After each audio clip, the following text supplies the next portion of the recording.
Welcome back to Deeply Rooted, where today I am going to be showing you how we print our Gather Around curriculum for less than $4 per book. If you've been around Gather Around any length of time, you have probably heard of the Epson EcoTank. The Epson EcoTank makes it very affordable to be able to print at home, and that is why we chose to purchase it for our homeschool. Depending on the program that you decide to print from, you will notice a difference in the quality of the artwork from the print. If that is something that is important to you, it might be worth it to take a moment and to print out a couple test sheets from each program and to see which quality you like the best. When you add in the cost of paper, we print on 24-pound paper, which averages us 2 cents per sheet of paper, which brings our total cost of only 4 cents for a double-sided sheet of paper. The Vikings unit, for example, is 168 pages. So when you print that double-sided, it only costs $3.36 to print the entire thing. We do a spiral binding. The spiral binding is about 34 cents for the spiral coil.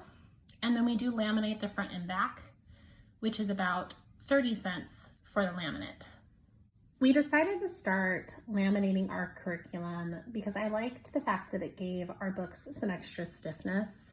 It gives it more durability, and it's easier to take along with us in the car when we decide to homeschool on the go.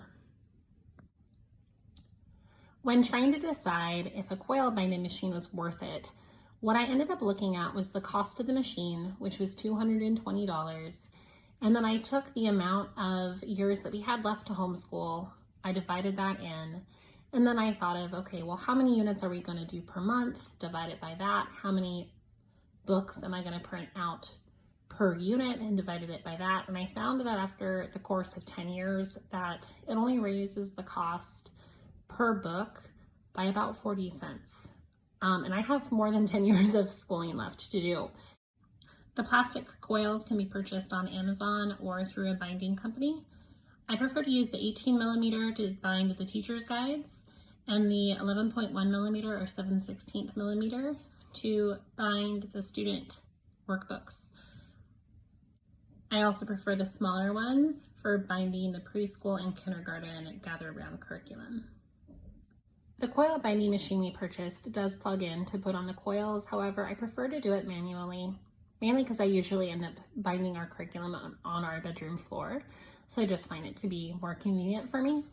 The first year that we used Gather Around, we used flex binders and a 3-ring punch. And while that did work, I found that it just did not hold up very well. And I quickly realized that we were going to have to replace them regularly.